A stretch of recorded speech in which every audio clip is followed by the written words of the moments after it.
Hi, I'm Anthony Dabbundo here with the Action Network, here to break down my favorite two picks for the South region on Friday in the NCAA Tournament round of 64. But remember that these picks are presented by Bet365, and Bet365 does not do ordinary. That's why you get more boosts with them than anyone else. Every day, they power up the odds on hundreds of bets to give you a chance to win more. They boost specific markets, your winnings, and even parlays. And they don't stop there. Keep an eye out for their biggest and best odds with the incredible Super Boost. Check out these boosts and see why it's never ordinary at Bet365.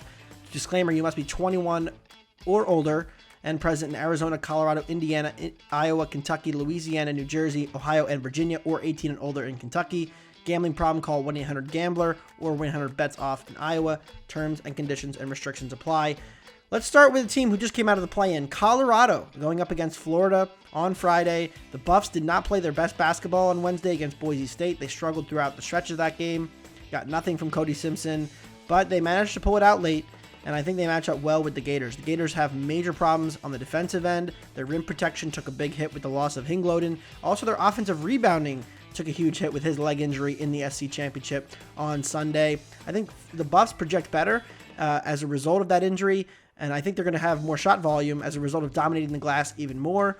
Buffs already projected to have a small rebounding edge that will only grow without Florida's best offensive rebounder out there. And I think the biggest question for Florida, it's been a problem with them throughout the season. They love to play up-tempo, back-and-forth games, and a lot of SEC teams were very comfortable playing that style. But we saw them struggle in the half-court offense, especially toward the end of games. It's a real problem for them. In this game, Colorado has 2 lottery picks. I think if they need a bucket late, they're more likely to get one and more likely to get a stop, given that the Gators have had such problems at the rim defensively.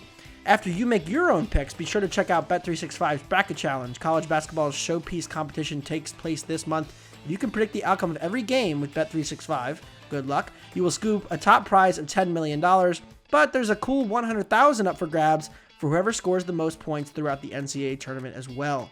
Make sure you join Bet365 and play your bracket for free before the opening round 1 game tips off. It's never ordinary at Bet365. My second pick, we're going JMU, Wisconsin, late night action in Brooklyn on Friday night. I like the Dukes, plus 5.5 and a little money line sprinkle against the Badgers. Wisconsin came into the season with pretty low expectations, mostly returning roster. Started to falter down the stretch a little bit and play closer to what I think we really thought their talent level was after a hot start to the season. They had a little resurgence in the Big Ten tournament, but there's one thing that's been true with this team. Their perimeter defense is very, very flawed, and they will not take away the three-point line as well as JMU will at the other end of the court. JMU has a couple key ingredients you look for in an underdog.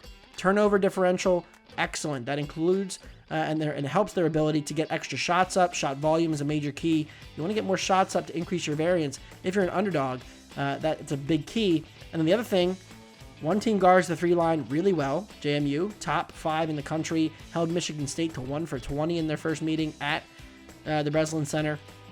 Wisconsin, well below average, both in rim and 3 defense. So I think there's some real concerns for them.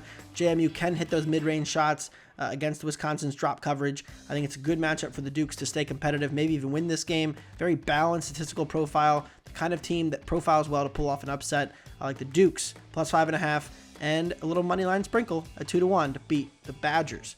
Best of luck with your NCAA tournament picks, and thanks for watching.